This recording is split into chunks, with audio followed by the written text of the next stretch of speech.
Hello, welcome. My name is Jill Jonathan, and I'm with Red, Wine, and Blue. We are a community of women who use digital media and friend to friend organizing to change the world one suburb at a time. And one way we do this is through conversation. So, as usual, Jo, as in JoJo from Jers, will be joining me. I see her here. And then we will be having a Rev Karla to join us as well. Because we are going to talk about the House Speaker, the new House Speaker. Hi, Jo. How are you? Hi. And I just want to let everybody know that we are legit grassroots organization. I Yeah. literally just came from my son's school because he has his masquerade march. It's his last year at that school, and I'm like, I can't miss this. I'm gonna go get that little photo op and then head over to this conversation on TikTok. And Yeah. he is that age where he posed for one picture and was like, "That's all you get." So. What was it? What kind of walk was it? It's called the Masquerade March. So they all get to wear their costumes on this day, and it's like a walkathon where they, fundraise money for the school, and then they get to walk around like out in the parking lot with music and their costumes, and it's just super cute. Oh, So that's very cool. I love it. Is I it, know, it- and he's my baby, and it's his last year at this school, so I was like, I'm not gonna miss the last one. I've been going to these for years, so. yeah, yeah. Actually, I just realized that I'm not going to get any. I had my last one last year. It didn't occur to me. Abby's last. She was in fourth grade last year, so she had her last like Halloween walk last year. And I don't know why it didn't Yeah. hit me. It's motherhood is bittersweet. It It definitely really is. is. It really is. There, I see Karla, so we'll get her going. Oh, yay. That happens so fast. I love TikTok. It works so much faster than Instagram. So we'll have her Grabbing on my water. here. Hello. Hello, we can hear All you. right, hang on just a second. I think Yeah. I can turn it on. So, There I oh, am. there. Hi. Yay. Now we see you. Hi. Hello. Hi. Thank you so much for joining us. I've been watching your videos the past couple of days, and I'm like, we need to talk to Rev Karla because, Oh, it, not to be like an alarmist, but yeah, I just drafted. And Jojo, it's nice to meet you. I had Nice. not, I just started following you. I just found your content as well. So I'm so glad for this. I'm so glad for this connection. Me And I too. say, I don't know if you need mods, but the Stacy that's in there with her name looking like it's in hieroglyphics is on my team, and she's happy to help awesome. if you'd like to add her. She's under Peace, Love, Rainbows. She's the one who said hello. So Oh, Oh, cool. okay. if I'll you see. have, Yeah, usually our social media manager Kristen joins, that's and fine. yeah, she takes care of Okay. what needs to be taken care of. I just have to Um, come in because one time I joined one and we had no mods. yeah. And it was a hot mess. So I wanted to Oh, make sure. I should have known you had it together. I should have. Yeah, I think I haven't seen her on here yet, but she's usually on here. So, oh, here I see her. Hello. Great. What's her name? Stacy? Yes. Okay, let me see if I can. At Peace, Love, Rainbows. Okay. that's a I great name. There. I think I just added her as well. great, So, great. yeah. Well, she'll be on it. Like she'll be. There won't be any problems, I'm sure. So Cool. Oh my gosh, I love that. Yes, thank we you so. appreciate that so much. Yeah. Joe and I do a regular show we call The Morning Buzz on Monday mornings, and we talk about stories. And we are very grateful for Kristen, who takes care of some people that like to leave some comments that we just don't need. Exactly. Just a question of clarification for me. Are you both part of the Red, Wine, and Blue, or is this okay? Well, let me just tell you, you all have done some amazing work, Uh, and just on this platform, but you know what you've done on others, and so thank you for all that you're doing and the collaborating and the educating and the advocating. It's making a difference. So Thank you. thank We you. Yeah. appreciate that. That's good to hear. We work really hard, and it's not the easiest, but it's important. So that's why we do it. Yep. yeah, especially for your ages.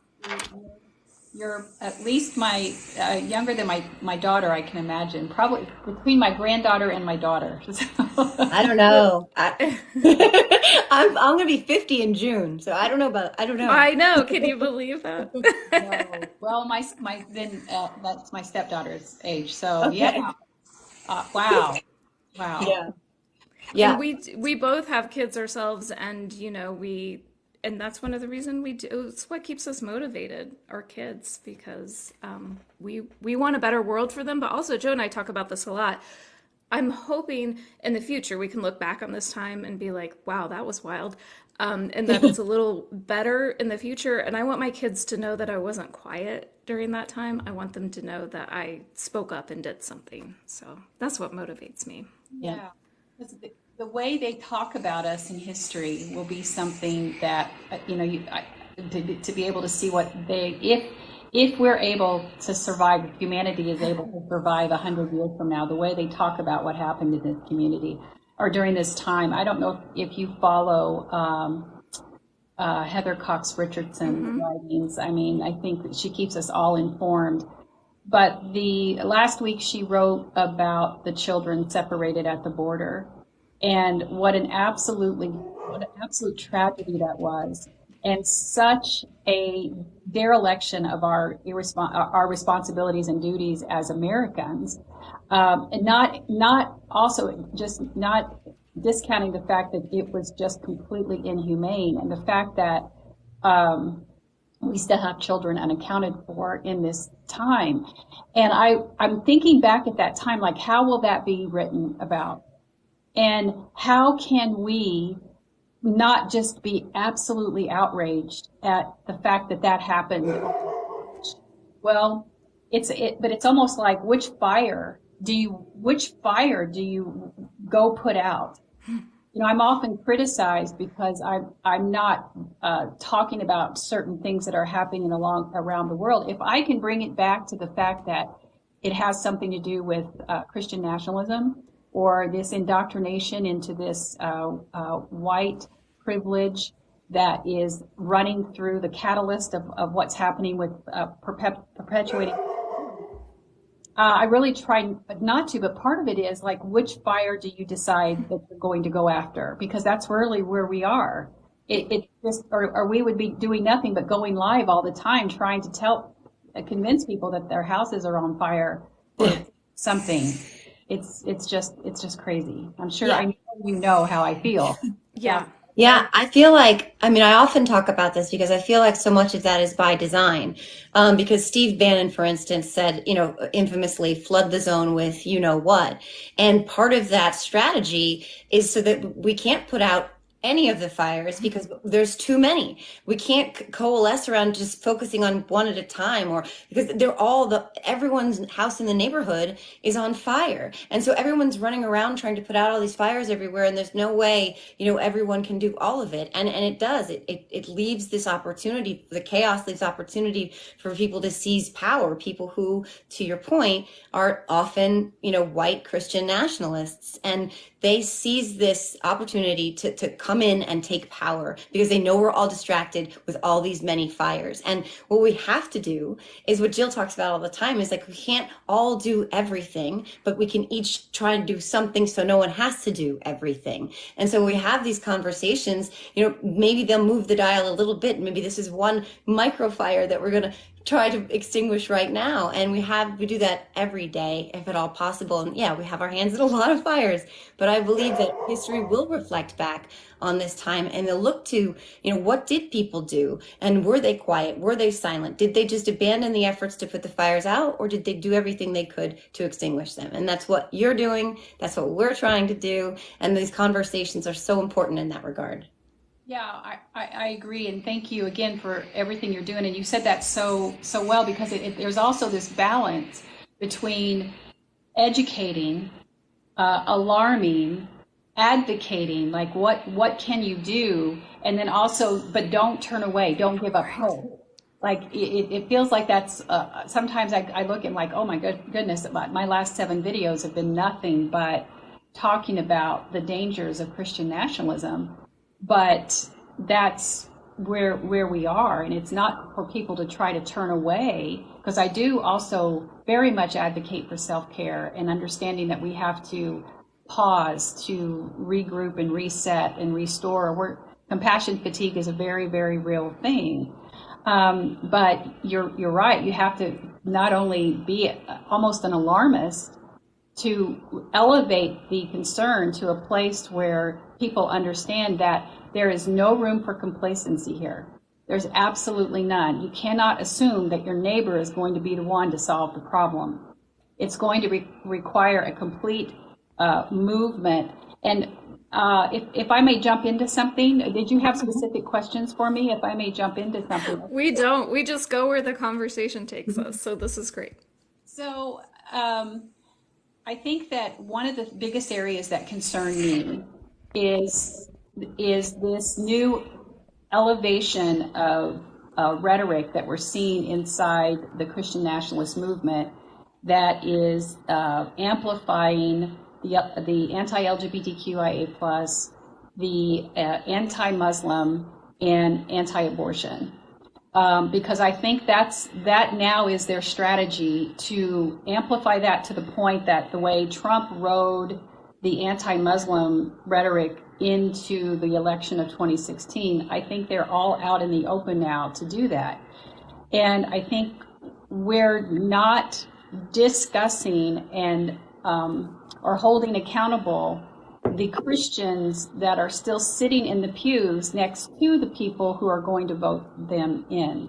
We focus oftentimes as if this is an extremist Christian view, when in reality, it doesn't take the evangelical Christian teaching to end up being a Christian nationalist or a white Christian nationalist. It comes from different various indoctrinations. And so you will have this kind of belief inside churches that are even more progressive and even more liberal. And I think that's more progressive to have even more liberal concerted effort to get people. Did we lose her? Yeah, that's her. I got her. Okay. We need to have a more concerted effort to talk to them, to educate them, to alert them, and to help inform them of the things that they can do. There's also this misunderstanding inside the nonprofit world that if you are a nonprofit, you can't talk politics. No, what you can't do is endorse a candidate. You can talk all day about social justice issues.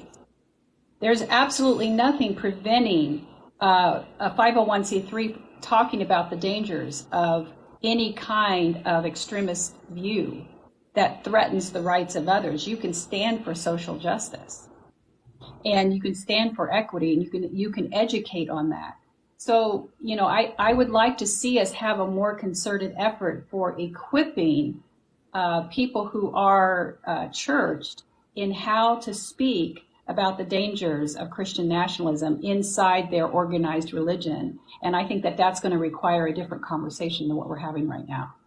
Wow. Yeah. Yeah. And we're seeing this push everywhere, and including on our school boards. So one of the things we talk about a lot are school board elections, because they're incredibly important. And for too long, we didn't pay close enough attention to them. And so we're playing catch up a little bit because, a lot of extremists saw an opportunity and they jumped on it really early, and we are playing catch up to them. But like in Pennsylvania, for instance, there is a sitting school board member who's running for re-election who said, when you were talking about social justice, that he doesn't want it to be social justice in schools anymore, but biblical justice in schools.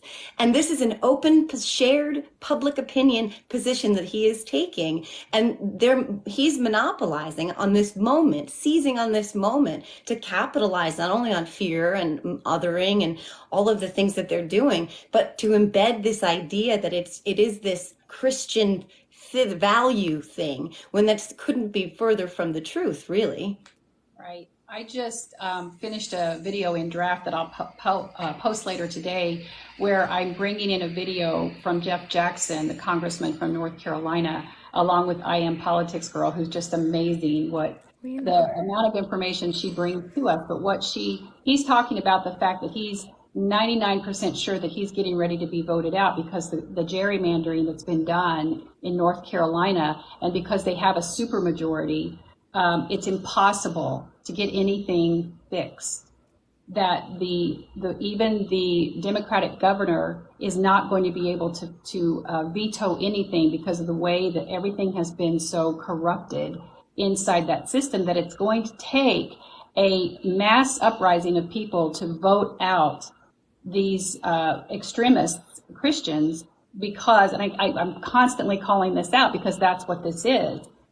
So the importance, the reason why I made that video is to make sure that people understand the importance of what is happening at your local level. Because especially around school boards, so when you look at the Seven Mountain Mandate, that's part of a lot of times integral to Christian nationalism, who support this concept of dominion theology. They may not know it as the Seven Mountain Mandate, but this is exactly what they're going for. It's 7 spheres of influence. So whether it's business, government, arts and entertainment, family, religion, I'm missing 2, but anyway, those areas, or education, of course, those are the areas that they know they need to have influence. So that's why you're seeing Moms for Liberty actually advocating and recruiting candidates to come into these local school board elections and get in and infiltrate that way, kind of under the radar if they can, because let's face it, how many of us are a little tuned out when it comes to some of those elections because they've never been problematic. And then all of a sudden you realize that the entire system has been corrupted by people in power who are part of this Christian nationalist movement. So just like you said about that person in Pennsylvania, this is a very scary time, because that also echoes exactly what Mike Johnson just said from the House floor when he's talking about basically saying that he's ordained by God to be in that position, and who are we to question it, meaning that his mandate he can carry forward, which that's exactly what that school board candidate is also echoing. It's the same thing, because that leads us back to patriarchy. You don't question patriarchy.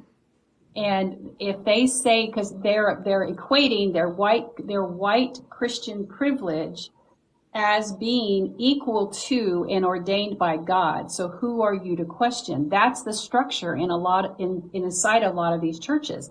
They've perpetuated that onto the national spotlight, and that's exactly the system that they're trying to build inside government, inside education, inside all of our local politics, inside arts and entertainment. Any place that they can infiltrate it, that's exactly where they're trying to go.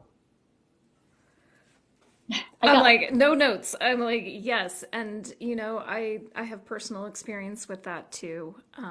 So I might share a little later, but I just feel like with Mike Johnson being elected the Speaker of the House, I did not know a lot about him. Last week you could have asked me about him, like, I don't know who that guy is.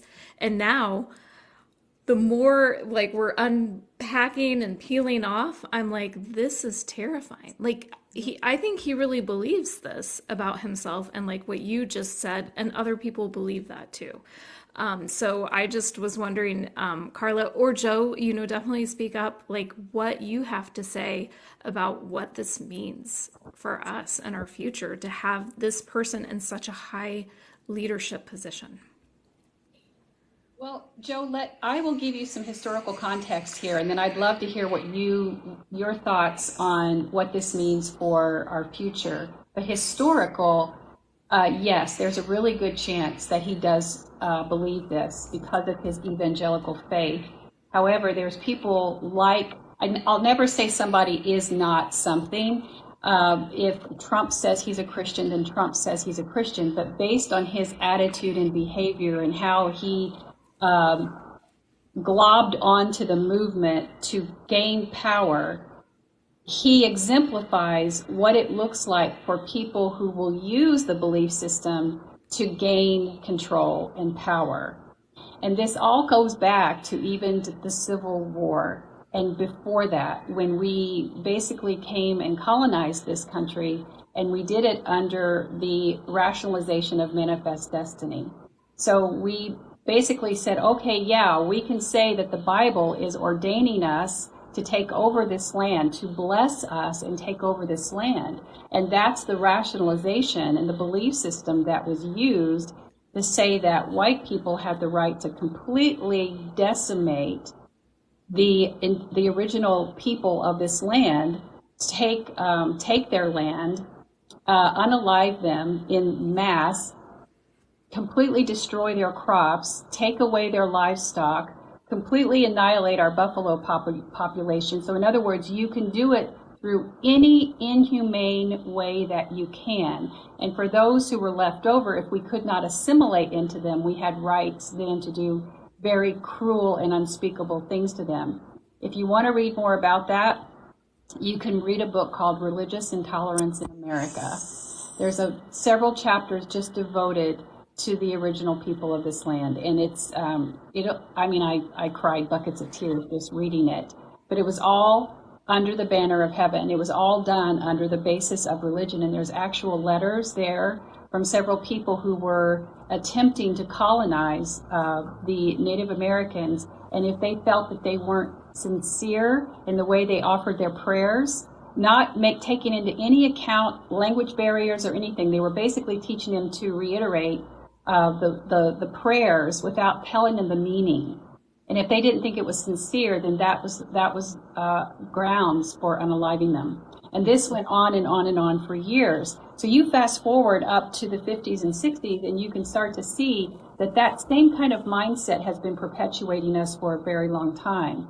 And when you start to see the rise of civil rights, then you start to see another whole movement with Jerry Falwell, Ronald Reagan, Mitch McConnell. If you've never done any work about the family and not the Heritage Foundation, but the other one, I'm sorry, the name is escaping me right now, Federalist Society, you can start to see that was basically the 50-year plan that was hatched at that time that's now manifesting to what we saw today, because they started to see that manifest destiny kind of concept had grown old. We, the people, decided that we wanted a different way of life, and that human rights should be amplified over this cause of manifest destiny. They said, no, we see what's going to happen. The white Christian male patriarchal system is going to go away if we allow this to happen. So let's make sure that we hatch this plan so that we'll never be in this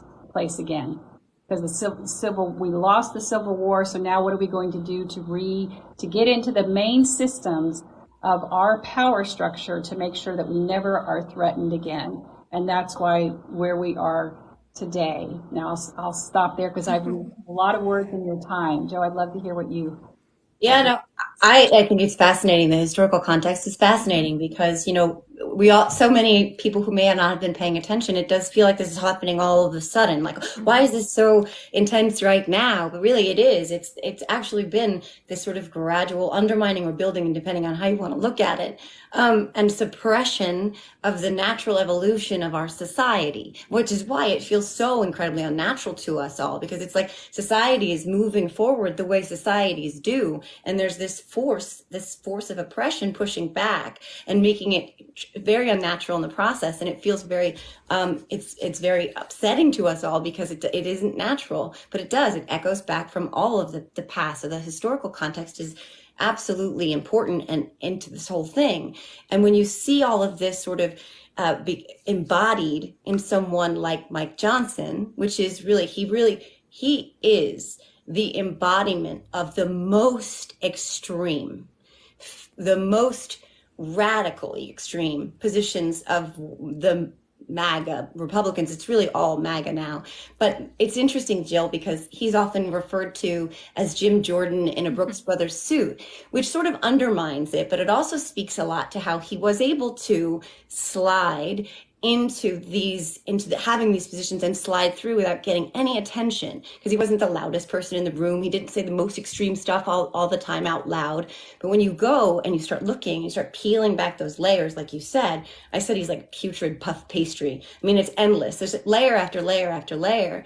I mean, he's a white Christian nationalist, but he's also the architect, by the way, of the 2020 big lie of the push to overturn a legitimate, free and fair election and put Donald Trump, the first president to ever refuse a peaceful transfer of power to the next president, back into the office. I mean, there's that. He's also rabidly anti-choice, pro-forced birth. He's homophobic.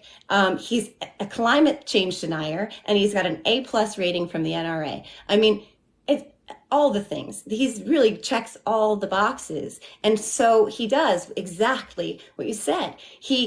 All of it for him is founded and based in and grounded in this idea that he's mandated by God to do all of this. So if that means that he can, criminalize homosexuality, that's what God says he can do. God's ordained him to do it. If it means he can lock up doctors who provide abortion care, God has ordained him to do it. If he can make women have babies so we have more workers in the workforce, God has ordained him to do it. And who are we to question what he is ordained to do? And what, to me, he embodies for everyone else is why we have to vote. Because someone who is slick talking in a nice suit, who looks, like an accountant kind of guy, really does represent all of these very extreme, oppressive positions. And so we have to choose now. Do we want to stand up to that and push back against that and take the reins of power from those who seek to keep us down, or not? And so he, in a strange way, now that he's has the spotlight on him, I feel like we can really say, look, this is what's on the line. This is what's at stake. He wants a federal abortion ban. He's going to force women to have babies, to stay home, to be relegated. It's Handmaid's Tale stuff, for real. We have a choice to reject that right now. For sure. And I see somebody said he's a 7-mountain dominionist. He absolutely is. And the thing I always said about, well, he's, if anything, he's Mike Pence's twin. And I have always said that Mike Pence is actually a more dangerous potential candidate president than Donald Trump, because he's indoctrinated. He has spent his entire evangelical career indoctrinated in this 7-mountain dominion theology. And so he knows how to manipulate people. He knows how to motivate them. He knows the language, and he knows the plan. Trump's is more granular, where he's just looking at how he can ride this for his selfish greed. Mike Pence, whether he believes it or not, is very much a part of that dominion theology, and he cares nothing about the annihilation of other people's rights, all for the sake of the glory of the God that they worship.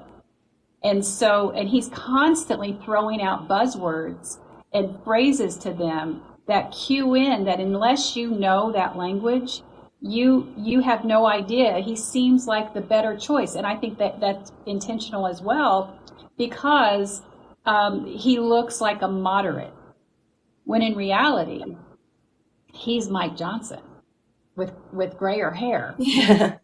That is it. So when he talks to people about that America is rich with natural resources that's at our disposal, that's dominion theology. Sure, even a Democrat can say something like that, but when you know that that's who you are, what he's talking about and what we know is that he'll immediately do away with the Environmental Protection Agency. They could care less about protecting animals or any fragile species or threatened species or any waterways or anything like that, because in their mind, when the rapture happens, and then after Armageddon and Jesus returns to live for 1,000 years on the earth, everything's going to be restored. All the bad people who did not die in Christ are going to be gone, and they're just going to conquer the earth, and everything's going to be restored. So who cares that you can have how we treat the animals that we consume? Who cares how many waterways we pollute? Who cares how many animals go extinct? Who cares about any of the greenways? Who cares about the rights of the original people of this land? It's all about Jesus. And I've heard those sermons from the pulpit. So I know exactly what he's talking about. And Mike Johnson sounds just like him. Sounds exactly like him. I'm like, deep breath. I'm like, I could talk to you for so much longer, but I'm trying to think like what's the best way to talk about. I just want to share just like a quick like experience that I've had personally that I think other people could maybe relate to. I grew up in the church, going to church every Sunday, a pretty conservative household. And so when I had children of my own, I thought that's maybe something that I want to, introduce them to. So we went to a mega church in my community that a lot of people recommended. You go in, they take your kids, they're like, have them to kids club. And we're like, sweet, we don't have our kids for an hour. Have a cup of coffee. It was very good coffee.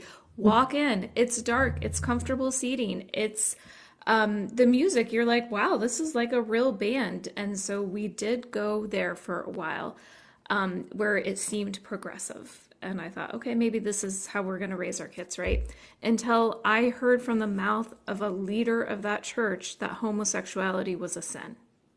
I couldn't believe it. Like, I was shocked. I was like, that's something you actually believe? And then I just started doing a little more digging and I was like, oh, yeah, that's exactly what this church that is, has a progressive, like, outer casing is like when you go in deeper. And then I think, Rev Karla, like that's what you were kind of talking about in the beginning of, people who are like, I'm just trying to raise good kids, I'm just trying to live a good life, and I'm going to go here. But then as you start peeling back the layers, then you're kind of seeing some of this belief system, that maybe could be surprising, or people just brush off to the side. Because I had a friend ask me, like, why'd you leave the church? And I said, yeah, because they think that's a sin and I'm not cool with that.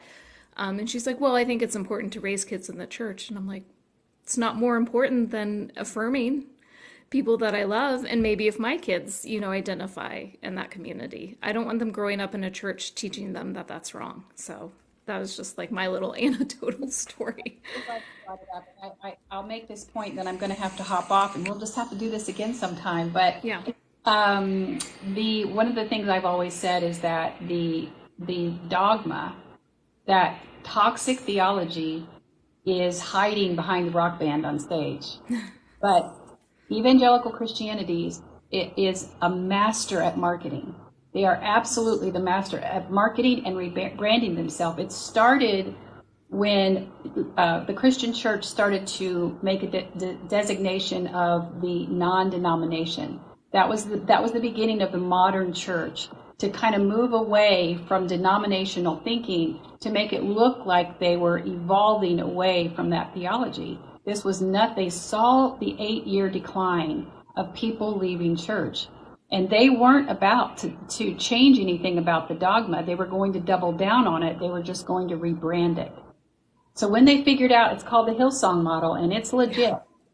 Once a church has picked that up, you can go to pretty much any mega church, and you know exactly what the worship order is going to be. You know what songs they're going to sing. You know the pastor's wife is going to get up and give the announcements. You know what's going to happen, and they are hiding the same rigid dogma, toxic theology. But people get so caught up in that music. And I'll be the first to admit that I was, even though when I started deconstructing, I was still in church, and I started pushing back against that because I was an administrator, I was a leader. And I felt like, look, we can't say we're a welcoming church if we're also saying that we believe it's a sin. I very much had problems with the way we were treating the LGBTQI plus community. And I said at that time, and I consider it being passive conversion therapy, because you get them in the church, but you're gatekeeping how far they can come into it. And so it's usually that's the trigger, that where people think they're moving towards progressivity in their faith, but then that's the trigger. Something happens within that, whether they don't take a stand on social justice issues, or you have a family member who's a member of the LGBTQI plus community, and you realize that they've just been rejected. They won't officiate the married. They won't baptize them. They won't offer them, invite them into leadership. And that's where you have this crisis of faith that often happens. But that is exactly, they know how to hide that, but they also know how to talk the code. So for those who are in leadership, they know. That's why it's very hard to nail Mike Johnson down right now. I don't know if you've seen the interviews where they're saying, hey, do you remember writing where you said that homosexuality should be outlawed. It's like, oh, I don't remember. I don't remember writing that, because they have no qualms whatsoever. Under the banner of heaven, they are allowed to deceive, manipulate, lie, and coerce people who are not of their religion. It's actually a very much a viable marketing tactic and an ethical standard that they have that says, well, you're not part of the faith, so I can do and say whatever I can to you. And that's the way he's viewing the rest of America. Thank you. Thank you for joining. And I feel like we're just getting started and talking about this, because when you have someone in this kind of leadership role, you can't turn away. Yeah, I applaud you. I applaud you for going there and allowing me to come here and talk to your followers about this. Thank you again for all that you're doing, and let's keep in touch. Yeah, Totally. absolutely. And Joe, thank you for joining too. And thank you everybody for tuning in. We'll carry on this conversation. So have a great afternoon. Bye. Bye.